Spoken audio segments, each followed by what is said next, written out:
Thank you so much for joining us today. Hello and a very big Hays welcome to our Hays Education Salary and Recruiting Trends Guide 2023 in partnership with ISBL. Well, hello everyone, I'm Paul Mathias. I'm National Director for our Education Specialism at Hays, and I've had the absolute pleasure of being here for just over 24 years. I'm delighted to welcome you all to our webinar today. And following the success of our Education Salary and Recruiting Trends Guide last year, we've partnered with the Institute of School Business Leadership, ISBL, for a second year to bring you our 2023 guide. For the first 15 minutes or so, I'm going to give you a short overview of some of the key findings for this year's report. And then we'll have a discussion between our panel of experts. You can see them on the screen here, giving their views and advice on how to overcome some of the workplace challenges facing the education sector. Today, we'll be joined on our panel by Stephen Morales. Stephen is the Chief Executive at the Institute of School Business Leadership and our partners for this year's Education Guide. We've Devi Beezer, School Business Leader at Black Horse Primary School and also an NHT member and Chair and Founder of the South Gloucestershire School Business Leaders Group. Simon Dilks, CEO of the Forward Education Trust. Simon has previously worked in a school business management role across several small, medium and large MATs throughout his career. And our very own Michelle Storer, Senior Director here at Hays Education. And following the Q&A with the panel, there'll also be an opportunity for you to ask questions via the live chat function. So anything you think of today, put it into the chat function and we can go to Q&A at the end of the session. So thank you for joining us and also for our panelists for joining us today. So before I talk you through some of the highlights from our survey, I wanted to give you some brief summary of information about this year's guide. As I mentioned, this is the second year we've partnered with the Institute of School Business Leadership, and we've created this guide, which is absolutely packed full of insights to support your hiring strategies in the coming months. And this year's report uses data from our survey of over 2,000 employers and employees working within the education sector. We've received responses from professionals working across a range of education settings, across teaching, business, support, and leadership roles. And the guide is now available for you to gain full access via our website, or you can do that on the Education Hub. And if you haven't requested the full report, you can do that by going to our webpage. It's listed on the screen. It's www.hays.co.uk/education-salary-guide. So to help you set the scene, I'll take you through some of the key findings from our 2023 guide. As I said, today is very much a high-level summary, but please do download the full guide, have a read, and myself and Hays colleagues are more than happy to chat through any elements at a later date. So let's start by looking at hiring plans. Nearly 4 out of 5 employers, so 79%, told us they plan on hiring staff in the next year, and that's just 1% down from last year. Employers are mainly planning to hire permanent staff, 64%, with those recruiting temporary, contract or interim staff at 37%. There's been a significant rise in employers hiring temporary staff because of difficulties finding suitable permanent workers, and that's risen to 31% from 22% last year. And furthermore, almost a quarter of employers, 22%, believe their need for sustainability specialists and green skills will increase within their organisation in the next year, so one to watch. Skill shortages are still widespread and have worsened. 85% of employers said they've faced skill shortages over the last year. That's up from 75% the year before. And the staffing areas most negatively impacted by skill shortages include classroom-based support staff at 53%, teachers 45%, and SEND staff at 32%. So the negative impact of skill shortages are far-reaching. It's mainly affecting employee morale and absenteeism due to stress. there's been a worrying upward trend in skills shortages affecting the ability to deliver a full timetable. And that's increased to 25% from 19% last year. Hiring challenges are expected to continue in the year ahead.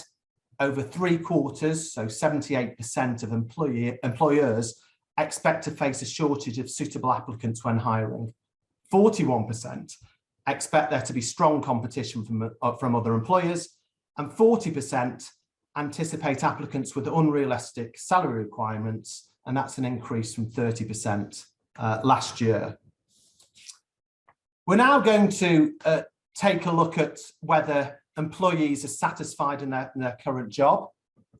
Just under a fifth, 19%, say that they're unhappy according to the research. And this is mainly due to a salary that's too low, a poor work-life balance, or a lack of career progression or career development opportunities.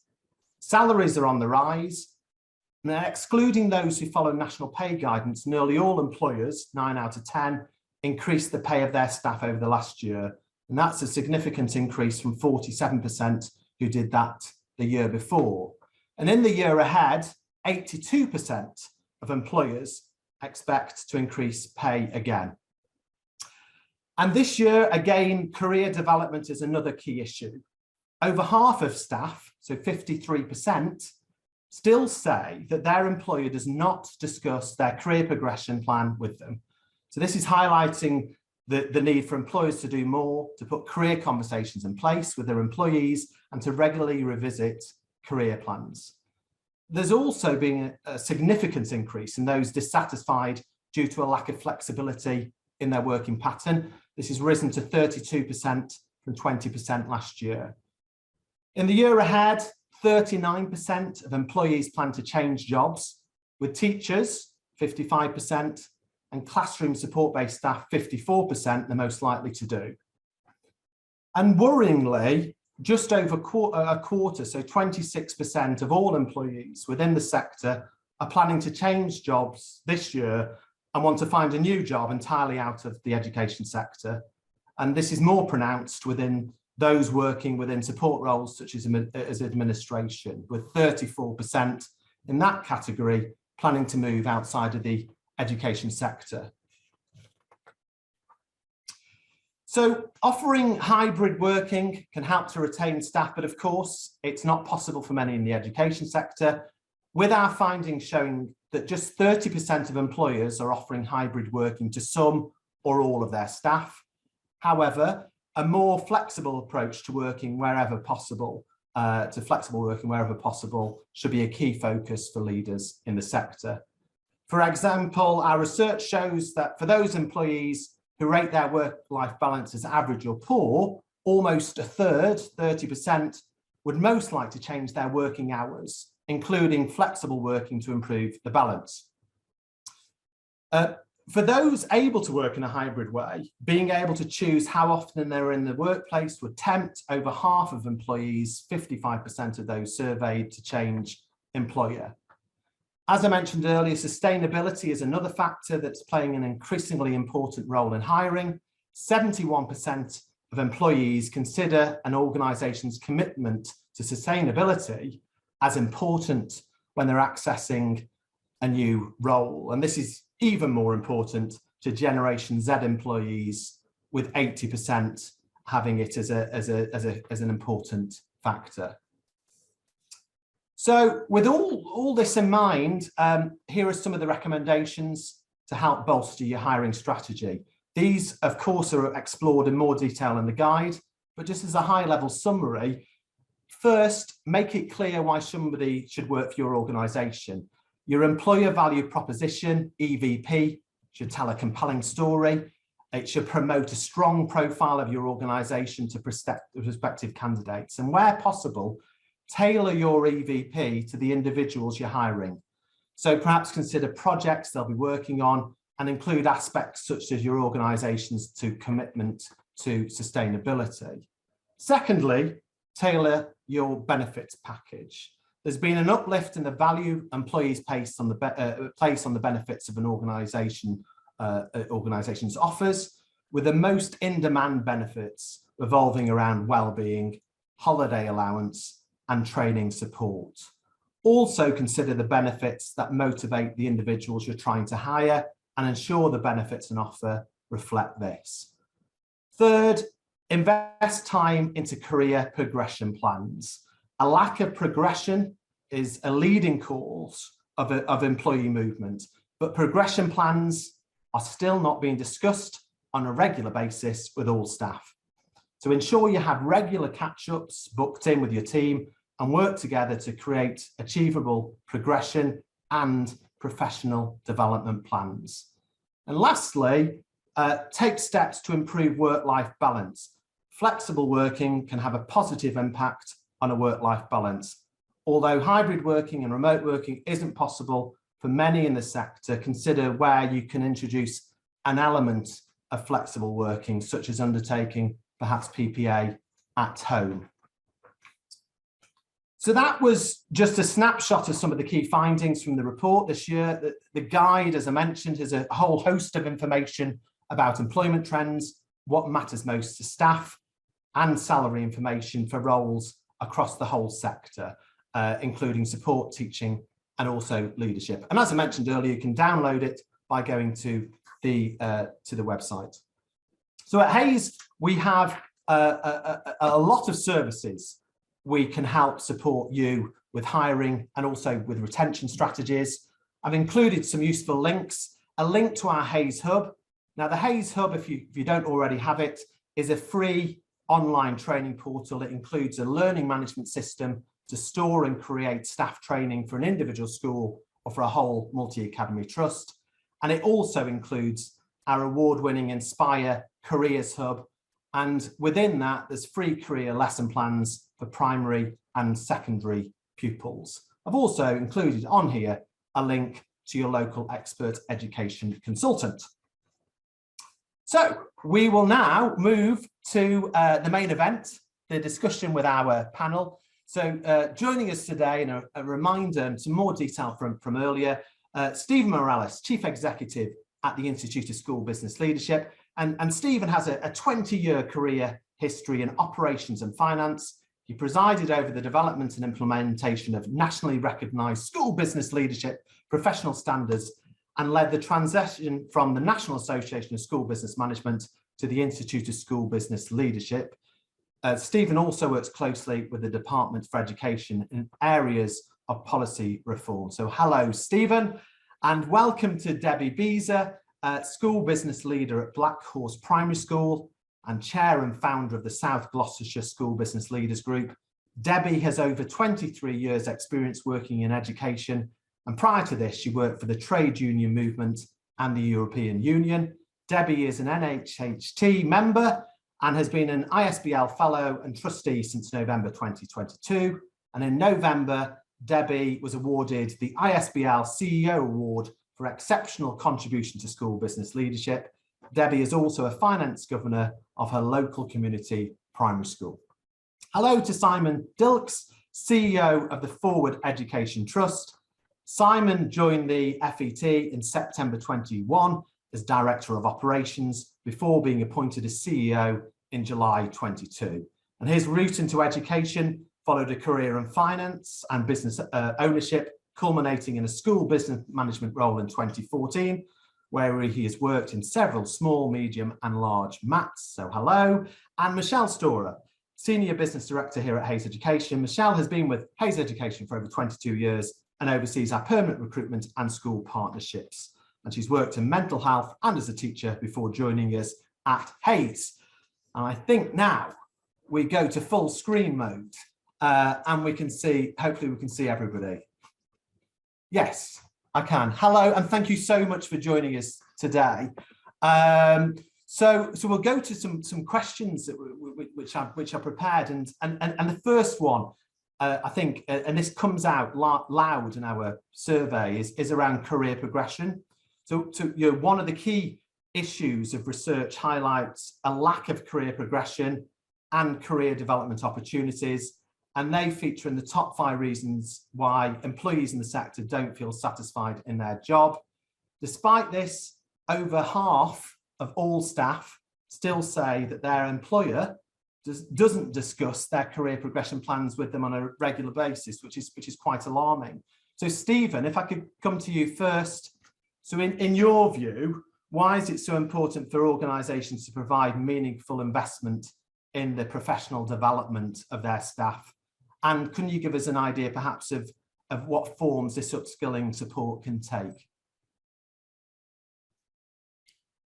I'm sorry, Stephen is on mute. Sorry, Stephen. Well, is that better? Is that better? We can hear you. Thank you. Oh, wonderful. But sorry about that. Yeah, I think it's it's very difficult to imagine a successful organisation that doesn't invest in its people. And I think the kind of foundation of any successful school or trust should have the same approach. So I mean, all of the evidence, including the most recent survey that you conducted, suggests that exactly as you alluded to, that there isn't that investment in meaningful professional development, and there isn't a conversation about how, in partnership with their employers, colleagues can continue to improve. And again, that's I just find that quite strange. And I know there's all sorts of reasons presented as to why that isn't happening: time, money, access to funded CPD are among some of the excuses, and I will call them excuses because I think we probably need to call it out. But the other thing I would say is that it's incumbent upon the employee as well to challenge the employer and say, you know, at least once a year, I want to have a meaningful conversation with you. I want to talk to you about the things that I think I've done particularly well in, where I've excelled, where I've achieved success, but also the opportunity to say, actually, I'm really struggling with the X, Y, and Z, and I would welcome some support with that. And you know, that doesn't feel like an unreasonable request. Now, what emerges from that, and the extent of any significant investment in professional development or formal qualifications, will differ from individual to individual and from context to context. But I think there's so many things that have emerged from this survey that for me really resonate. And I think the fact that so it feels like pay is only one part of the dissatisfaction that exists. I think feeling valued, feeling recognised talks to this this issue of no performance management. I think if you don't have performance management, it's difficult to imagine how your employers would take your professional development seriously. So you can see a few things falling into place in a very negative way that we need to take really, really seriously. Now, we're about to launch our own revised professional standards, which I think you alluded to in the introduction. That we launched them in 2015, and this latest set of professional standards clearly articulate the expectation that we have of colleagues managing school finances and premises and procurement activity, from entry level all the way through to senior executive.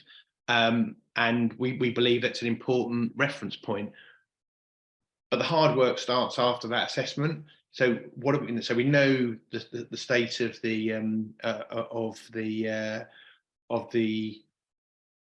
workforce's capability. What are we going to do to improve it? And then it's about the extent to which employers are really invested in the future of their people and working very hard on succession plans. So I think there's lots of things that have come out of this survey that we need to tackle and to move forward. And just finally, I think one of the really interesting statistics is the skill shortage. I'm certainly not suggesting that we throw the baby out with the bathwater. We've got some really committed individuals working in schools, but if there is a skill shortage, surely it's about how do we upskill those individuals rather than look externally for the solution. Now, sometimes it will come from the commercial world or industry or wherever, but we've got some really good people. We've got to look after them. We've got to become employers of choice. We've got to become more flexible, and we've got to invest in their capability. Oh, there's some great insight there. No, definitely. And I think it's, you know, within the multi-academy trust structure, you know, with the size of an organization, that is often available, isn't it, in terms of that upskilling and people looking at opportunities within their group. You referenced in terms of the professional development that was available from ISBL. How is that accessible?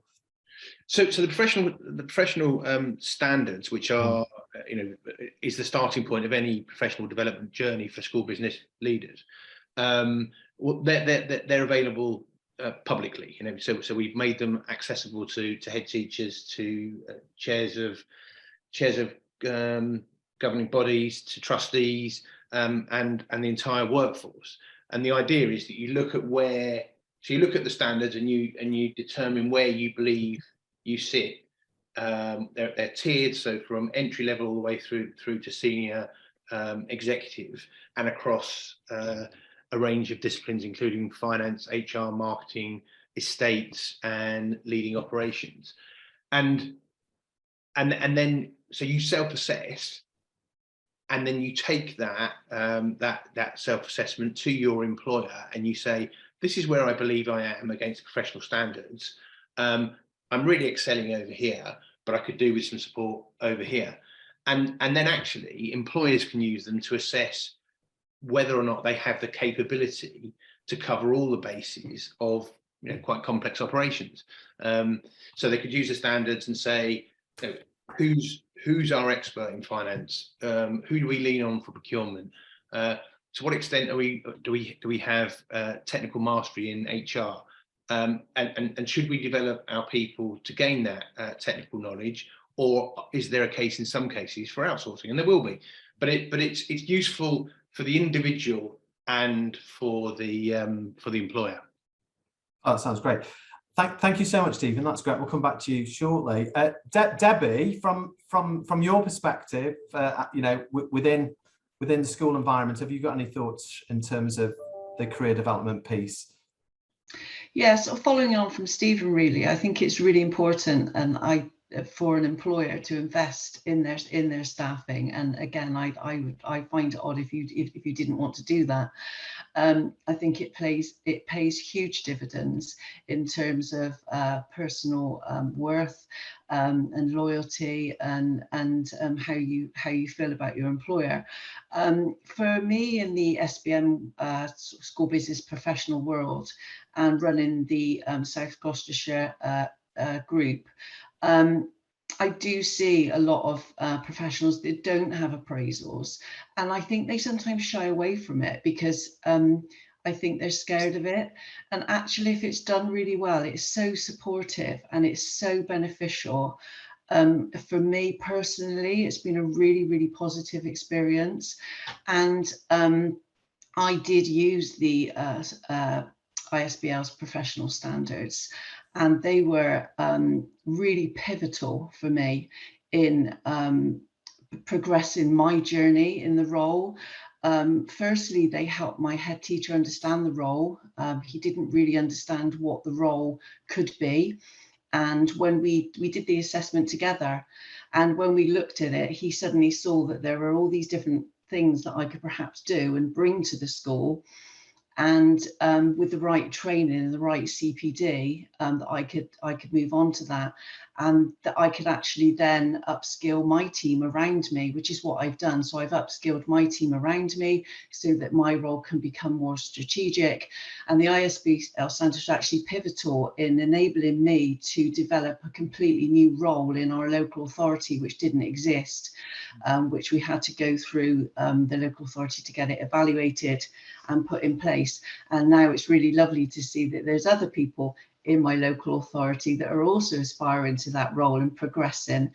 So in terms of that, I think it's so important. And I know that for our teaching staff and our support staff and other people within the our school setting, also it's important for them to get that positive appraisal, so that is very much part of it, about understanding what progression people want and understanding what training they need, because we then are able to take that and build that into our strategic financial planning, so that we know that somebody, you know, like myself, that I went on to do a level 7 qualification through ISBL, that the school can afford to do that and wants to invest that. And it's they make the money back in the way that the savings that I make for the school, and the way that my role is progressed, it just adds further to the school and the outcomes for our children, really, throughout. Thank you so much. No, that's all sounds fantastic. Simon, Michelle, any other thoughts around this area before we move on? I just pop in as CEO of an organisation and just say that it's really imperative, right from what you might describe as the very top of the organisation to the bottom, if you want to use that phrase, that everybody should be interested in it. I'm interested in my own personal and professional development, and therefore that makes me interested in everybody else's professional development. You know, I try to stretch myself as an individual. As a relatively new CEO, I don't consider myself to be anywhere near the finished article. So I'm looking at ways of expanding my mind and my wider professional capability. But also, as a special educational needs academy trust, we have some of our staff who deal with the most intimate matters with regard to activities of daily living for our children. And there's an opportunity for them to communicate with those children whilst undertaking a necessary activity. And communicating with a child with their special educational needs is very different from communicating with your own children. So really some fundamentals we can deal with, as well as some of the other opportunities that Stephen and Debbie have talked about as well. So it's really about having a very dynamic approach for your organisation that listens to what happens in the marketplace, but you've really got to listen to your own staff about what do they want to have delivered for them, and then try your best to put that in place. That sounds great. Michelle, I can see your hand up. It was really just a comment about the challenges in the recruitment landscape at the moment within schools. Retention is obviously key, isn't it? When there is a real shortage of staff, it's really, really important that schools do everything that they can to keep hold of their really good staff and to support and develop them. So it's almost a no-brainer, isn't it, that when you've got some great staff, that you really should be looking after them and making that a real priority, because, you know, those staff move on. As we know, with the current sort of climate, recruitment is extremely challenging, and it's, you know, far more cost effective and time effective, and for lots of reasons, it's much better if we can look after the staff that we have really, really well and support them so that they want to stay, and they also recommend it to other people that want to come and join the organisation going forwards. I mean, the findings are quite startling, aren't they? That 26% of staff are looking to exit the education sector. Frightening. Yeah, and we've seen that within, you know, in particular within classroom support, but also this year's report was focused on administration roles as well, in particular, and I will move further onto that, I think, with, you know, some of the areas in terms of EVP, and that's the next area. And so, you know, as the survey said, and I highlighted earlier, skill shortages have worsened since last year. Skill gaps are having an impact, as we mentioned, on the ability of schools to deliver a full timetable, and that had increased from 19% to 24% this year. And, you know, this is going to be an ongoing problem into the year ahead. I think one of the areas that the report highlighted, and it was one of the areas to focus on, was around employee value proposition, or, you know, known as EVP. Simon, in your experience, you know, why is a good EVP so important, and you know, what can, you know, colleagues do to create a strong value proposition and, you know, in their organisation? Well, Paul, having a strong, clear and well-referenced employee value proposition can strengthen your chances of being able to recruit and retain the right staff. In this context, there's of course two different references to the term value. First of all, it's the employer wanting to show to the employee that we value you. The elements of the proposition will be seen as perhaps a reward, a recompense, or recognition of them as an employee. But secondly, and importantly, an employee wants it to be something that they value. So it needs to be meaningful, but not always in a monetary sense. We often think in our educational settings about an element of the value proposition being the employer contribution for pensions, for example, as part of that proposition, or maybe putting in place a cash plan related to health benefits. But we also look at things like investing in somebody's personal and professional development, as we've already talked, which isn't necessarily a direct monetary reward, but can make them feel more skilled so that a member of staff feels that they're making a more meaningful contribution in their role in the school or the setting that they're working in. Or it might be something like access to advice about things like well-being, or dealing with financial or family issues, or just general self-help. This might help them to alleviate some pressures at home, to help them as a member of staff with something that's really troubling them. And unfortunately, sometimes as human beings, we bring these sorts of things in the workplace. So if we can help to resolve these sorts of things that are happening outside the workplace, it means that life will be better in the workplace itself. I think when we're considering our proposition, we think about, first of all, is it articulated clearly? Do people know what it is, and do they understand what it is? For example, do we send messages and updates frequently so that it stays on people's agenda? Or do we ask for feedback from staff on how they use things, or what we could do differently, how we can make some improvements? And an employee proposition, a value proposition, really needs to be moving. It needs to be meaningful. It needs to be current. That's not about changing things all the time, but it is definitely about adapting things to the circumstances or the outside context that we're operating in. We have to think as well, is the proposition accessible and meaningful to a really wide range of staff?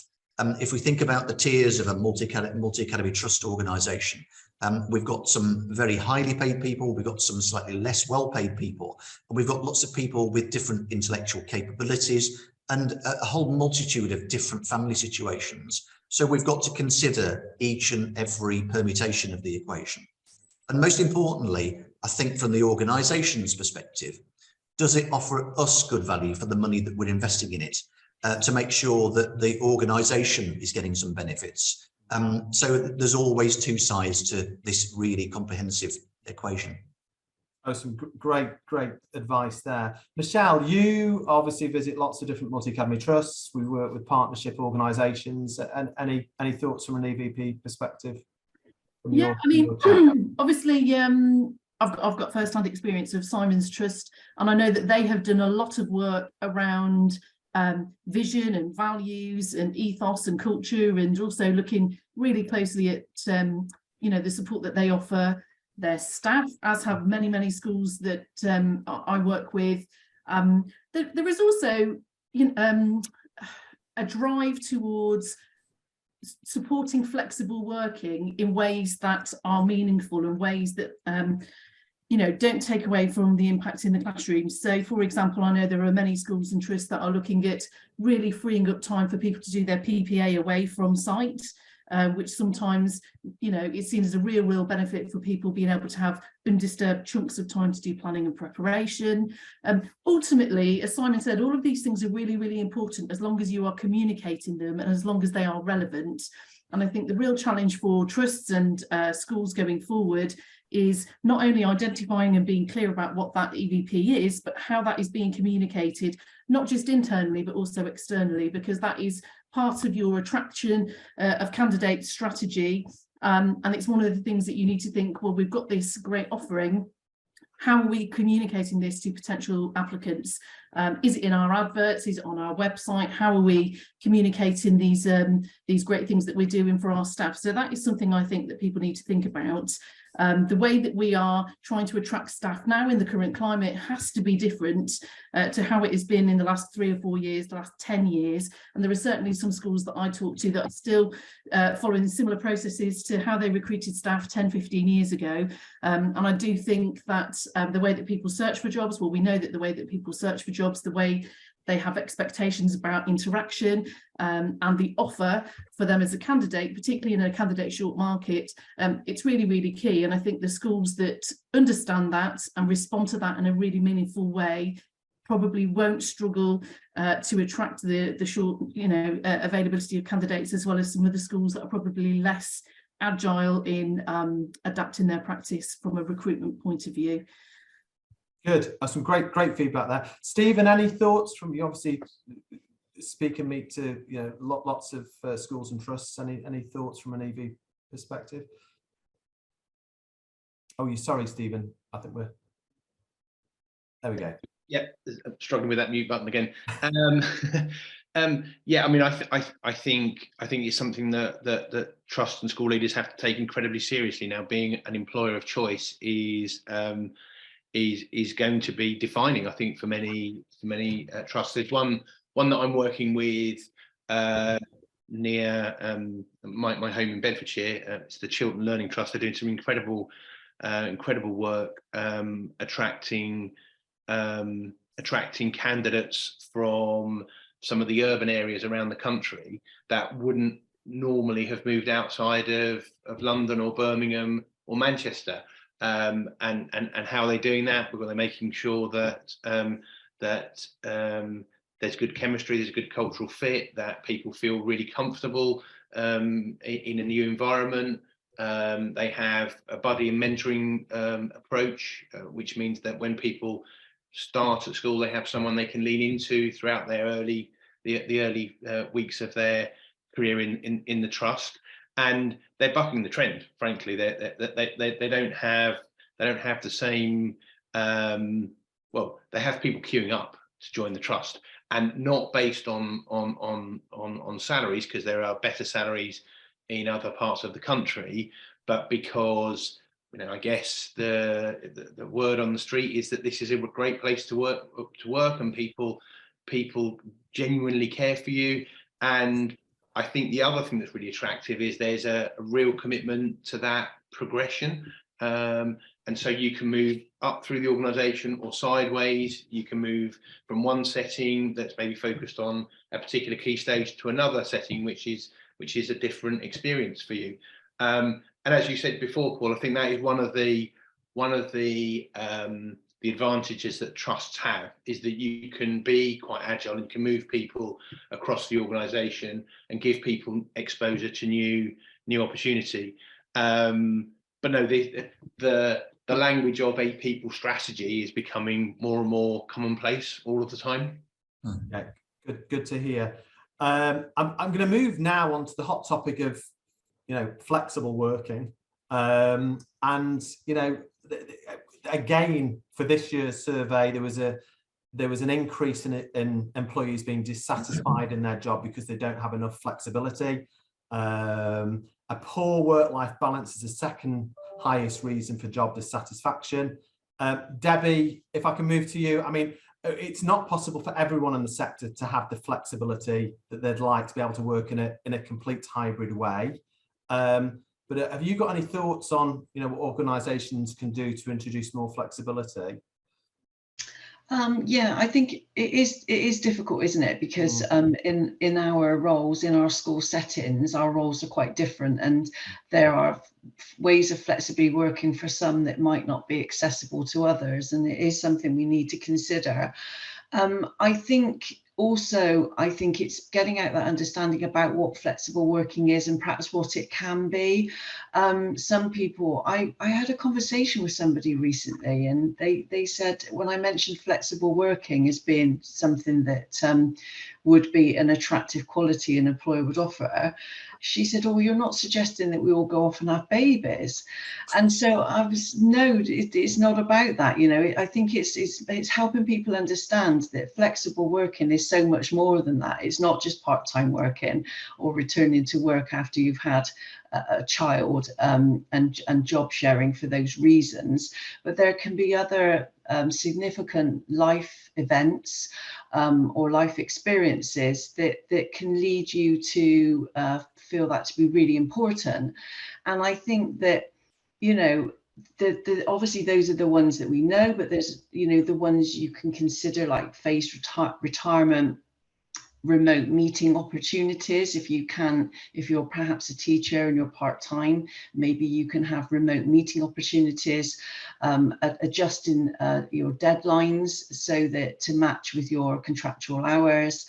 And as you said, PPA at home has become very, very popular in my school, and it's been very, very well received.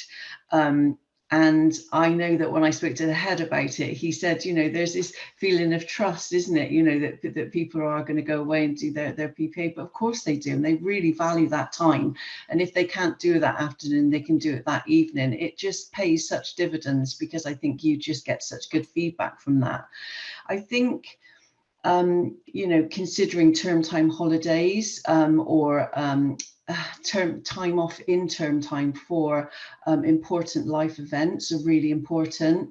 You know, not just for parents that may want to go and see their child in their Christmas play, but for those people that are carers and they may have other people around them that need them, and they need them outside of just term time, the school holidays. And that's really important, and that's something that we have really tried to flex up our policies on, that to be able to provide that for those staff so that they can access those opportunities. But I think ultimately as well, it's about making it really clear for everybody, and so that everybody does see those flexible opportunities and being really proactive and open to ideas. And I think it needs to be made part of your open and natural conversations, so that people are happy to come to you with their ideas, even if they think that it might not work. Well, let's talk about it, because if you don't talk about it, you don't know. And you also might not understand the challenges that your staff are facing. And I think that if you can keep that conversation natural and open, it can open up ideas for you as to how you can support your employees better, and also help you learn and understand your staff better and what their needs are, and open up your mindset to different ways in which you can support that, because I'm sure there are so many more ideas out there that people are trialing and testing and using that we can do ourselves, and I think that's what I'd like to see happen, really. Oh, there's some great thoughts there, Debbie. Thank you. Simon, any thoughts from yourself in terms of, you know, keeping this balance in terms of flexible working across the organisation? Yeah, I think Debbie made some really, really good points there. So thanks, Debbie. I think there's lots of aspects to talking about flexible working. And for me, it's actually quite difficult to have what we might describe as a policy flexible working. I like to think about a little bit more in terms of principles.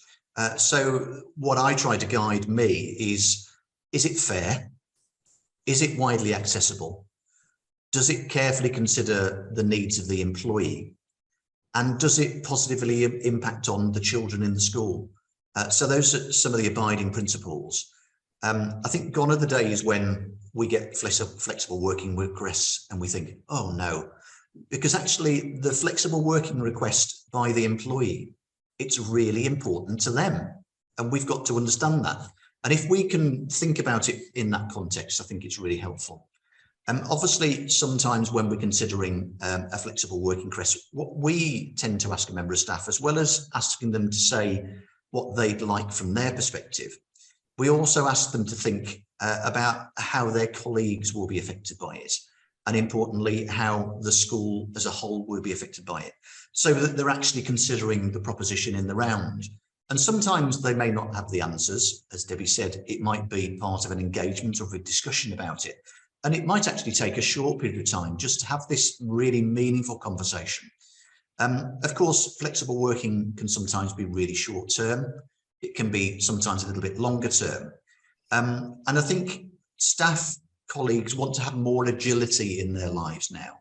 So we as an employer have got to really positively respond to that. And if sometimes we have to say no, it's really important that we help a colleague to understand why that has to be the answer for the moment. But never shut the door on somebody. It's always got to be, let's have another discussion if circumstances change for you or circumstances change for us. Sounds good. I'm just looking at the time. We're just coming up to 1:45. If you have any questions for the panel, please pop them into the Q&A box, and we can look at some of those towards the end of the session. Stephen, Michelle, any other thoughts around the flexibility piece? I mean, I think we've got to reimagine the way that we work, and I think part of that is just being comfortable with a different approach, and not get stuck in we've always done it this way, it's the only way we can do it, and it's not going to work if we attempt to change things. And I think, and one of the reasons that when I speak to school leaders and trust leaders about this whole flexibility piece is that they can see a very clear opportunity for some colleagues in some circumstances, but they're nervous to go down that route because it's very difficult for other colleagues, and it's a shame that's stifling progress. And I think where it's working in the trust that I'm aware of, and there's some trusts that are doing some brilliant work in terms of flexible working. They just had an open and honest conversation with the whole organisation, all the people that work within the organisation, and they've talked about accommodating flexible working where it's possible, and where it's not possible, being honest and open about the reasons why it's not possible. And I think not skirting the subject, not being afraid to talk to colleagues who perhaps are, key stage 1 practitioners, and they perhaps don't have the time away from the classroom that perhaps a subject specialist might enjoy. Just being open and honest and straightforward, people are comfortable with that. And if there are different ways to incentivize, to reward those colleagues that have a less flexible set of arrangements, then you seek the opportunity to do that. So yeah, I mean, I think there's some leadership courage required here, and not to be afraid to step outside of historic norms, if you like. Good. The last area, just looking at the time, the last area we're going to touch upon is sustainability. So this is the first year that we've asked questions around sustainability, and it indicates, the research indicates that there is going to be a need for sustainability specialists, and that's going to rise in the future. I mean, we're all conscious of this, and an organisation's commitment to sustainability also plays a key role in recruitment. So, Stephen, from your perspective, what key things do you think school leaders need to think about when it comes to their organisation's approach to sustainability? Yeah, so I think the important thing is that it doesn't become a token gesture. And it's, we're doing this sustainability thing because we've got to be seen to do the sustainability thing. I think it needs to be a thread that runs right the way through the organisation's culture. I absolutely recognise the challenge, the financial challenge that comes with sustainability. So, if you want a really sustainable building, and you've got, as many have, a mixture of stuff that was built in the 18th century prefab stuff that was built in the 70s, and then your modern piece, that's really challenging.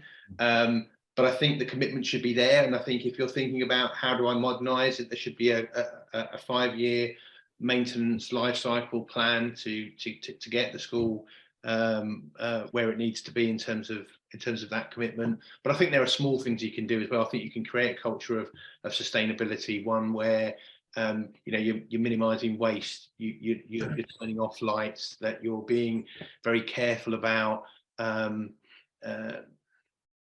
consumables and how they're packaged and how you dispose of materials. You can even introduce, and it shouldn't be controversial, it should be pretty straightforward, encouraging the use of electric vehicles and making sure there are charging points, and making sure that there are schemes in place for employees to incentivize them to drive EV vehicles, and so on and so forth. So I think it just needs to become part of your culture, and every occasion where there's an opportunity to do right by the planet and to get close to those important emission targets, then we should be doing it. And I think you're quite right, Paul, when you talked about how important it is to the Gen Z generation. And actually, if you talk to children in corridors of schools and say, what's the thing that most scares you? It's climate change. It's on the agenda, isn't it? And we hear this all the time, within the education sector and other sectors within the Hays Group, that this is a question and at the forefront of that generation's questions when they're at interview. I'm conscious of time. Simon, any other thoughts around sustainability? Yeah, I think Stephen ended on a really good point there about talking to the children, because many of the sustainability targets that the government's talking about are looking ahead to, for example, 2050, 27 years away. So we're talking about the adult world that children in our schools are going to grow up into. And therefore, they've not only got the worries, but probably they've got most of the answers, not like us lot. Our job is to actually put the answers into place. But they've got the answers, and we really, amongst lots of other things, we need to hear their voices. So I think any trust or school that doesn't listen to the voice of students should be considered themselves to be quite deaf. And actually, sustainability is on the agenda for all of the young people growing up in today's society to different degrees. So that's the place to start, in my opinion. Great point. No, absolutely agree with you. Michelle, from a recruitment perspective, sustainability, any thoughts? Yeah, I mean, we have seen a real increase in schools talking to us about supporting them with recruitment to sustainability roles, particularly multi-academy trusts, often wrapped up around estates management or facilities management, sometimes within school business leadership, but generally around the estates and facilities piece. So there is an increased demand from schools and trusts for those types of roles. I guess the challenge for schools and trusts that have maybe not recruited into this area in the past is being agile and just making sure that they're targeting the right sort of places to find these people. Obviously, these kinds of people with these skills exist across the public sector, NHS contracts and that sort of thing.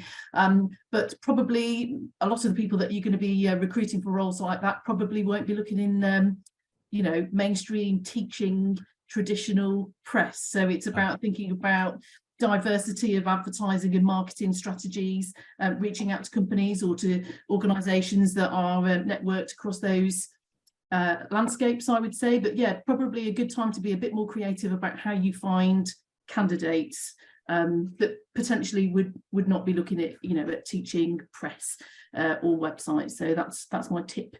Sounds good to me. Debbie, any other thoughts on sustainability before we move on?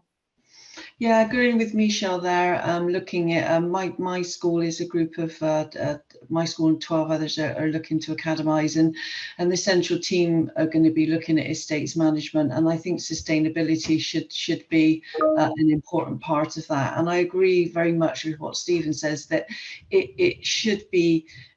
It's not something you're just given a nod to. It should have real purpose to it, and it should really form a part of your culture. And I think that unless it does, it will always be something that's given second thought to. And I think that schools really need to take that responsibility to make it part of that culture. And like Simon says, we've got solar panels on our school, and the children love checking how much we've been running on sunshine from week to week, which we report and monitor with them. They absolutely love that. And it's that whole joined up approach, isn't it, where it's everybody's responsibility and we can all contribute to that. And it's something I think that's quite exciting, really exciting, and I look forward to seeing it develop in some of the roles of people that I will work with. Fantastic. Right, so we're 4 minutes to go, and I think we've got a question which is great. Here we go, a question to end on, and it's from an anonymous attendee, and I would be interested to hear more about how we should be adapting our recruitment processes and practices to take account of the current difficult market. Does anybody want to leap in with that one? Is that one for you? Simon, I can see your hand. Could I just stress one thing? And no matter how distressed we feel that the recruitment market is, don't lower your standards on things like safer recruitment. We can't let that bar slip. So that's a real critical thing. So no matter how much we might want to adapt the way that we approach recruitment, there are certain things that we just can't let slip on. But for example, we are, for the first time, trialing pay-per-click advertising through Facebook and Twitter. I'm given to believe that it's an opportunity to try to reach out to a market that we perhaps don't reach at the moment. We held for the first time, and maybe we're slightly behind the curve on this, a recruitment event partnered with Hayes on a Thursday evening, trying to attract candidates to one of our new free schools. And it was attended by 100 people. It was really fabulous. Do things on the weekend, which might be slightly inconvenient for me as a school leader, but it's pretty convenient for people who work during the week, who want to go and look for a new opportunity. So I think just be really creative and don't dismiss anything. Try anything, because it's an opportunity that you might be missing, that could be a real winner for you. Sounds good to me. Some top tips there in terms of, gaining candidates who aren't actively looking for a position. Michelle, anything to add? Just with an eye on the current market and the candidate shortage, just try to remove as many barriers as possible to people finding out about the roles and applying. Maybe try and apply for one of your own jobs and see how easy or difficult that is. See how friendly and helpful the response is from your own teams at the school. I think it's an eye-opener sometimes, but yeah, make it as easy as possible for people to get the information and to apply, because if it's difficult, they probably won't hang around, then move on to something that's easier. So top tip. That would be my top tip again. I'm conscious of time. We've got the final minute, and Stephen, I can see your hand up. So a final thought for the final minute. Yeah, just very quick thing. I think it's really important that you're clear about what it is you want from the candidate that you're recruiting. And sometimes we exclude people because we get hung up on a certain qualification or certain experience or certain something, and actually as a consequence of doing that, we put people off. And I think we've just got to make sure that first of all we know what it is that we're looking for in the individual, and then yes, we've got to set the bar in terms of what experience and qualifications are minimum standards. But don't just be some cautious, and it happens a lot in our world that has to be accountancy qualified from this accounting body, and it's a bit it hems you in a little bit. So just a bit of caution there. Brilliant. What a great ending there. A flurry of discussion points at the end. Thank you. The time is up. That's gone relatively quickly, hasn't it, that hour? We can all get into the sun now. Thank you so much to our panel. Thank you so much for taking the time out today. Thank you to you for joining us. And don't forget, if you haven't done it already, to download the guide. And we're here to help you and talk through that in more detail should you wish. So that is the end of the session. Thank you so much, everyone, and have a lovely evening. Thank you very much. Thanks, everyone. Bye.